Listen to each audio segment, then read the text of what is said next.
Welcome friends, स्वागत है आप सभी का आपके अपने चैनल में जिसका नाम है काल। और काल एक्चुअली एक नॉलेज बेस्ड चैनल है दोस्तों।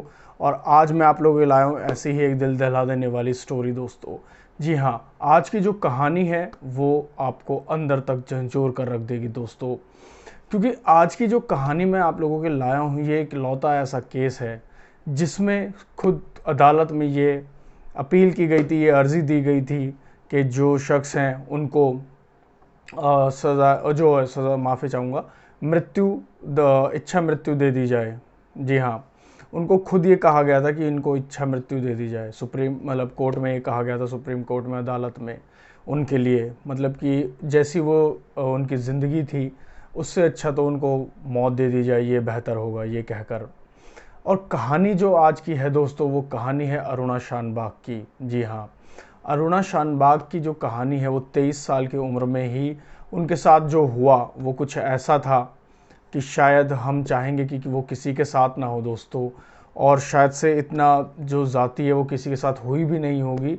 और ये इकलौती ऐसी शख्स हैं जिनके अगर देखा जाए तो दुनिया में सबसे ज़्यादा मुर्दे की तरह जीने का जो अगर देखा जाए तो यही इकलौती ऐसी शख्स हैं जो सबसे ज़्यादा साल तक यानी 42 साल तक इन्होंने जो अपनी ज़िंदगी को है वो एक मुर्दे की तरह बिताई है। जी हाँ दोस्तों, तो ये कहानी शुरू होती है दोस्तों कर्नाटक में एक हल्दीपुर जगह है, वहाँ पर जो है अरुणा शानबाग का जन्म होता है 1948-49 में। वहाँ पर इनका जन्म होता है सॉरी। और अपनी जो पढ़ाई है वो वहीं पर करती हैं। उसके बाद 8वीं क्लास तक वो पढ़ती हैं। 8वीं कक्षा तक पढ़ने के बाद वो मुंबई आ जाती हैं। मुंबई में उनकी एक बहन रहा करती थी, वो उनके पास आ जाती हैं। और जब वो वहाँ पर आकर फिर वो क्या करती हैं, वो नर्सिंग का कोर्स करती हैं। नर्सिंग का कोर्स करने के बाद किंग एडविन एक मेमोरियल हॉस्पिटल था, वहाँ पर वो जूनियर नर्स अपॉइंट हो जाती हैं, वहाँ पर अपनी ड्यूटी को स्टार्ट करती हैं। और इसके साथ ही वो अपने काम को बखूबी करती हैं और बहुत ही अच्छे से अपने काम को कर रही होती हैं। वहाँ पर एक डिपार्टमेंट था जिसमें कुत्तों पर दवाइयों का जो एक्सपेरिमेंट किया जाता था, डॉग्स पर। तो उसी डिपार्टमेंट में उनकी जो जॉब थी, उनकी ड्यूटी वहीं पर थी। और साथ ही साथ वो अपने काम के लिए भी बहुत अच्छे से वहाँ जानी जाती थी, बहुत अच्छा काम करती थी। और लेकिन वहाँ पर एक और शख्स था जो कि स्वीपर कम वार्ड बॉय था, जिसका नाम था सोहनलाल वाल्मीकि। वो वहीं काम किया करता था। लेकिन कई बार जो है उनकी अरुणा से इस शख्स की तू मैं हुई थी, झगड़ा हुआ था। क्योंकि कई बार ऐसा होता था कि ये जो था सोहनलाल ये काम नहीं करता था ठीक से। और ये जो बताया जाता था कि कुत्तों के लिए जो खाना आया करता था, ये उस खाने में से भी खाना चुरा लिया करता था। तो कई बार इसकी शिकायत भी की गई थी। तो ऐसे ही ये सब चल रहा था। और एक दिन क्या होता है दोस्तों जब इन दोनों का बहुत ज़्यादा झगड़ा हो जाता है तो तो जो अरुणा शानबाग से ये कहता है कि मुझे छुट्टी चाहिए। पर वो छुट्टी नहीं देती हैं क्योंकि ऑलरेडी वो बहुत काम चोरी करता था, ठीक से काम भी नहीं करता था, चोरी में भी पकड़ा गया था। तो उसको छुट्टी नहीं देती कि, और कहती हैं कि अगर तुमने छुट्टी मांगी तो मैं तुम्हारे नाम की रिटर्न कंप्लेंट कर दूंगी। अब इस चीज़ से उसको बहुत गुस्सा आ जाता है जो सोहनलाल था। अब होता क्या है कि 27 नवंबर 1973 को जो अरुणा थी, अरुणा अपने जो बेसमेंट था वहाँ पर उनका चेंजिंग रूम था नर्सेस का, तो वहाँ पर जाती हैं चेंज करती हैं। और वहाँ पर पहले से ही सोहनलाल मौजूद था। जैसे ही सोहनलाल अरुणा को अकेला देखता है वो उनसे लड़ना शुरू कर देता है, झगड़ता है, वो हाथापाई करता है और वो ज़बरदस्ती करने की कोशिश करता है अरुणा के साथ। और इसी बीच में जब वो अरुणा विरोध करती है तो वो क्या करता है कि वो एक जो जिससे कुत्ते को बांधा जाता है चेन से, वो चेन अरुणा के गले में कस देता है बहुत तेज़ी से। और उन पर काबू पाने की कोशिश करता है। और वो इतनी तेज़, अनजाने में ही या पता नहीं जानबूझकर उसने ऐसा किया था, वो इतनी तेज़ उस चेन को कस देता है कि जो अरुणा के यहाँ पर गले में कसता है कि अरुणा के जो दिमाग तक जो ब्लड पहुँचना था, जो ऑक्सीजन जानी थी, वो रुक जाती है। जी हाँ, जिसकी वजह से अरुणा बेहोश हो जाती है और वो वहाँ से निकल जाता है। जब अगली सुबह वहाँ पर क्लीनर आता है, क्लीनर देखता है कि अरुणा बेहोश पड़ी है, तो जाकर हॉस्पिटल में हल्ला मचाता है, बेहोश सबको बताता है कि वहाँ पर अरुणा बेहोश है। तो उसको तुरंत हॉस्पिटल से में लाया, ऑलरेडी हॉस्पिटल में होती है, तो वहाँ पर लाया जाता है और उसको एडमिट किया जाता है। लेकिन उसको शुरुआती जांच में ही डॉक्टर जो है वो साफ साफ कह देते हैं कि अरुणा के वो ऑलरेडी कोमा में जा चुकी है, क्योंकि रिपोर्ट्स में ये साफ साफ आ जाता है कि जो उसके गले में वो चेन बांधी गई थी, उस चेन को इतनी तेज़ी से कसा गया था कि उसके दिमाग तक जो ब्लड जाना था, जो ऑक्सीजन जाना था, वो नहीं पहुंच पाया, और जिसकी वजह से उसको पैरालाइज भी हो जाता है और सुनना कुछ भी और समझना भी उसका बंद हो जाता है। सिर्फ वो किसी भी चीज़ को एहसास कर सकती थी, महसूस कर सकती थी, बस इससे ज़्यादा अरुणा कुछ नहीं कर सकती थी। अब इससे पहले क्या हुआ था, इसी हॉस्पिटल में एक डॉक्टर थे जिन डॉक्टर से अरुणा की नज़दीकियाँ थी, करीबी थी, और दोनों में प्यार था, और दोनों 2 महीने बाद शादी करने वाले थे। जब उन डॉक्टर को ये चीज़ पता चलती है, वो भी वहाँ आते हैं, उनको देखते हैं, मिलते हैं, लेकिन समय बीतता जाता है ऐसे ही कर कर। लेकिन जब ये होता है तो पुलिस कंप्लेंट होती है। पुलिस कंप्लेंट में सीधा सा शक जो है सोहनलाल पर जाता है। सोहनलाल वहाँ से गायब हो जाता है, और सभी को पता था कि सोहनलाल और अरुणा की नहीं बनती है। तो सोहनलाल को उठाया जाता है, पुलिस अपने तरीके से पूछताछ करती है, तो सोहनलाल बता देता है सारी चीज़ें कि उसी ने ही उनका मर्डर किया है, मतलब उनको इस कसा था और उनके साथ जो है लड़ाई झगड़ा हुआ था, और ये सारी कहानी बताता है। अब जो यहाँ से समय बीतता है, उसको पकड़कर 7 साल की सिर्फ जेल की जाती है इस चीज़ के लिए, क्योंकि जो कोर्ट में उसको ले जाया गया, वहाँ पर उसके ऊपर जो केस चला था वो सिर्फ अटेम्प्ट टू मर्डर का और रॉबरी का था, क्योंकि वो जो उनको जब बेहोश हो गई तो उनके जो ऑर्नामेंट्स उनको भी ले गया था। ये सोने के कंगन थे, कंगन, बाली वाली सब कुछ गले में से ले गया था उतार कर, और हाथों में से। तो इस चीज़ का रॉबरी का और अटेम्प्ट टू मर्डर का केस चलाते हैं, और उसको सिर्फ 7 साल की सज़ा होती है। अब यहाँ पर एक जगह ये चल रहा था, वहाँ पर जो उनके फियांसे थे वो आते हैं उनको देखने के लिए। समय बीतता जाता है, 1 साल बीत जाते, 2 साल बीत जाते, लेकिन अरुणा की हालत में कोई भी फ़र्क नज़र नहीं आता है। अरुणा जैसी थी वैसी ही रहती है, उसके हालात बदलते नहीं हैं। फिर धीरे धीरे जो उसके फियांसे थे वो भी आना बंद कर देते हैं। जो परिवार था, जो बहनें रहती थी मुंबई में, धीरे धीरे वो भी आना बंद कर देती है। फाइनेंशियल प्रॉब्लम्स की वजह से, उन्हें भी फाइनेंशियल प्रॉब्लम्स थी, वो भी नहीं आना बंद कर देती हैं।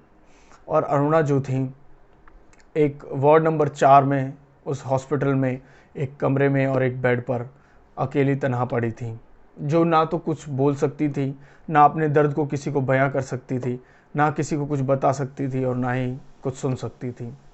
और ऐसे ही समय बीतता रहता है दोस्तों। वो हॉस्पिटल जो था वो बीएमसी के अंडर था, तो एक टाइम के बाद बीएमसी भी सॉरी एक टाइम के बाद बीएमसी भी ये डिसीजन लेती है, क्योंकि अरुणा एक आईसीयू के बेड पर थी, तो वो एक आईसीयू का बेड घेर रही थी, उनका कहना ये था।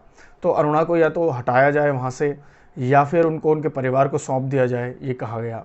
लेकिन इसके खिलाफ एक बहुत ही अच्छी एक इंसानियत दिखाते हैं वहाँ की नर्सेज और डॉक्टर, जो बीएमसी के खिलाफ जाते हैं इस चीज़ को लेकर, और साथ ही साथ कहते हैं कि अरुणा यहीं रहेगी, हम लोग उसकी देखभाल करेंगे, वो कहीं नहीं जाएगी। अब उनके सामने बीएमसी को झुकना पड़ता है, और अरुणा का जो ख्याल है वो वहाँ की जो नर्सेस थी, जो स्टाफ था, वो रखते हैं। सारी नर्सेज, सारा स्टाफ जो था वो बारी बारी से अपना काम बांट लेते हैं, अपनी टाइमिंग और अपनी ड्यूटी के हिसाब से, कि कौन अरुणा का किस टाइम पर ख्याल रखेगा। इस तरह से वो डेली अरुणा का ख्याल रखते हैं, हर चीज़ करते हैं, और हर तरह उसको, मतलब जो भी वो चाहती थी, उसका इतना अच्छे से ख्याल रखते, जिस तरह वो रख सकते थे वो हर चीज़ वो करते हैं। एक इंसानियत के नाते, एक दोस्त के नाते, क्योंकि वो वहाँ की स्टाफ थी, वो सभी उनको जानते थे, और उनकी इंसानियत को देखते हुए ये बहुत ही अच्छा काम वो लोग करते हैं। अब इसके साथ क्या होता है, क्योंकि बहुत सारा समय जो था, उन्होंने कम से कम काफ़ी साल हो गए थे उस एक कमरे में, उस एक बेड पर, तो वहाँ की नर्सेज उनको बाहर घुमाने के लिए ले जाती हैं। लेकिन जैसे ही वो बाहर घुमाने के लिए ले जाती हैं, तो लोगों को ऑलरेडी पता चल चुका था कि अरुणा शानबाग का जो केस था वो पूरे में फैल चुका था, मीडिया में, पूरे देश में था। तो लोग उनकी तरफ उंगली कर कर, इशारा कर कर बात करते थे जब भी उनको बाहर घुमाने ले जाया जाता था। तो वो सिर्फ एहसास कर सकती थी, लेकिन वो अंदर ही अंदर कोमा में भी उस चीज़ को लेकर इतना परेशान हो जाती थी। तो जब ये चीज़ें नर्सेस ने देखी तो उनको बाहर ले जाना भी बंद कर दिया। फिर उन्होंने जो खिड़की थी, वो वार्ड की जो खिड़की थी उनको खोला, लेकिन वहाँ से भी जो लोग थे, जो पेशेंट थे और पेशेंट के साथ रहने वाले थे, वो वहाँ से देखा करते थे, तो वो परेशान हो जाती थी अंदर ही अंदर। तो इस चीज़ को फिर उन्होंने बंद कर दिया। अब इसके बाद एक जर्नलिस्ट आती हैं। वो जर्नलिस्ट आकर अरुणा की जो कहानी थी वो पूरी उन नर्सेस से सुनती हैं, उनके बारे में देखती हैं, सारी चीज़ें सुनती हैं, और वो उनके ऊपर एक किताब लिखती हैं। और कुछ साल के बाद 2011 में वो सुप्रीम कोर्ट में एक अपील करती हैं कि अरुणा शानबाग को इच्छा मृत्यु का अनुमति दे दी जाए, क्योंकि जैसी वो पिछले बीते सालों में जैसी उन्होंने ज़िंदगी अपनी बिता रही हैं, एक मुर्दे की तरह एक बेड पर सिर्फ लेटे हुए वो अपनी पूरी ज़िंदगी बिता दी। क्या दुख है, क्या दर्द है, क्या सोचती हैं, क्या समझती हैं, कुछ नहीं पता। ना परिवार वाले आते हैं, ना कोई आता है। जिससे शादी होने वाली थी वो भी उनको छोड़कर चले गए, परिवार वाले ने भी उनका साथ छोड़ दिया, कोई नहीं रहा। सिर्फ वो नर्सेस थी, सिर्फ वो हॉस्पिटल का स्टाफ था जो उनके साथ रहा करता था। तो ये देखते हुए वो कहती हैं कि इनको इच्छा मृत्यु दे दी जाए। लेकिन बाद में इसके ऊपर बहुत चर्चा होती है, लेकिन सुप्रीम कोर्ट जो है इसके लिए मना कर देता है। सुप्रीम कोर्ट कहता है कि हमारा आर्टिकल 21 जो है, आर्टिकल अनुच्छेद 21 जो है, वो कहता है वो हमें सिर्फ जीने का अधिकार देता है। तो अगर हम उसको इच्छा मृत्यु का अनुमति दे देते हैं तो ये आर्टिकल 21 का जो है हनन होगा, मतलब कि उसका जो है अवहेलना करेंगे। तो हम ये नहीं कर सकते हैं, और इससे फिर हम सुसाइड को भी बढ़ावा देंगे अगर हम उसको इच्छा मृत्यु का वो दे देते हैं, अनुमति दे देते हैं। और ऐसे ही समय बीतता रहता है। इसी बीच में क्या होता है दोस्तों, हर जो स्टाफ मैंने आपको बताया कि सारे काम बांटते थे, उनको ब्रश कराना, उनको नहलाना, उनकी साफ़ सफाई करना, उनका अच्छे से ख्याल रखना, और यहाँ तक कि हर 21 जून को जब अरुणा जी का जन्मदिन आया करता था तो पूरा हॉस्पिटल स्टाफ जो था, जो नर्सेस थी, उनका जन्मदिन मनाया करती थी। उनके लिए केक काटा जाता था, पूरे वार्ड को सजाया जाता था, गुब्बारे लगाकर उनके लिए हर चीज़ की जाती थी, केक कटवाया जाता था। और तो और उनको लता मंगेशकर जी के गाने बहुत पसंद थे, तो वहाँ पर बाकायदा स्पीकर लगाकर वो बजाए जाते थे। और साथ ही साथ क्या होता था दोस्तों, जो उनको फ़िश करी बहुत पसंद थी, तो उनको फ़िश करी भी चटाई जाती थी थोड़ी सी, क्योंकि वो खा नहीं सकती थी, उनको पाइप से खाना दिया जाता था, पर ऐसे टाइम पर उनको थोड़ा सा टेस्ट कराया जाता था ताकि उनको अच्छा फील हो और वो अच्छे से रह सकें। अब लेकिन दोस्तों एक समय वो दिन आता है जिसको किसी ने, मतलब कि क्या कहें, वो दिन अच्छा कहें या बुरा कहें।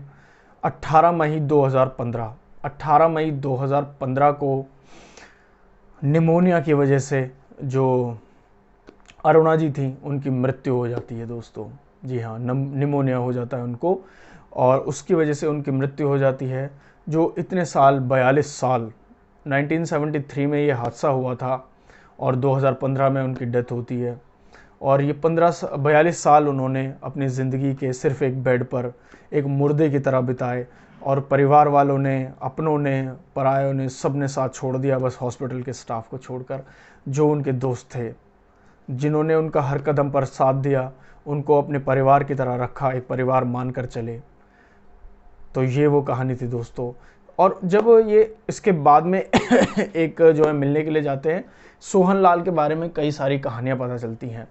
तो जब वो सोहन लाल को ढूंढते ढूंढते पहुंचते हैं तो पता चलता है कि सोहन लाल उत्तर प्रदेश के हापुड़ के पास ही एक गांव में, वहाँ पर मिलते हैं हापुड़ में।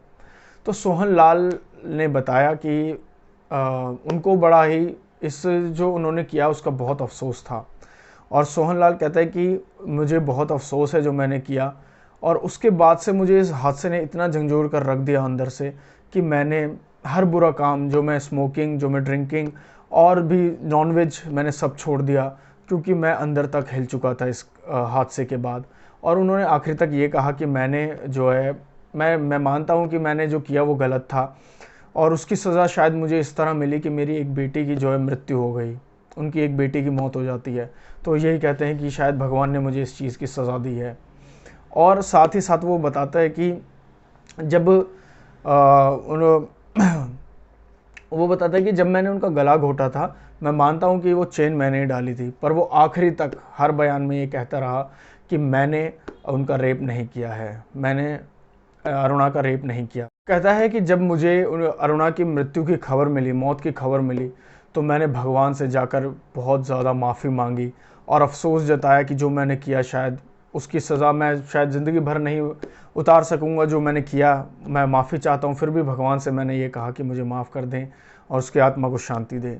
तो दोस्तों, ये वो कहानी थी जिसके एक घटना की वजह से, एक इंसान की एक ऐसी गलती की वजह से किसी दूसरे इंसान की ज़िंदगी बर्बाद हो गई।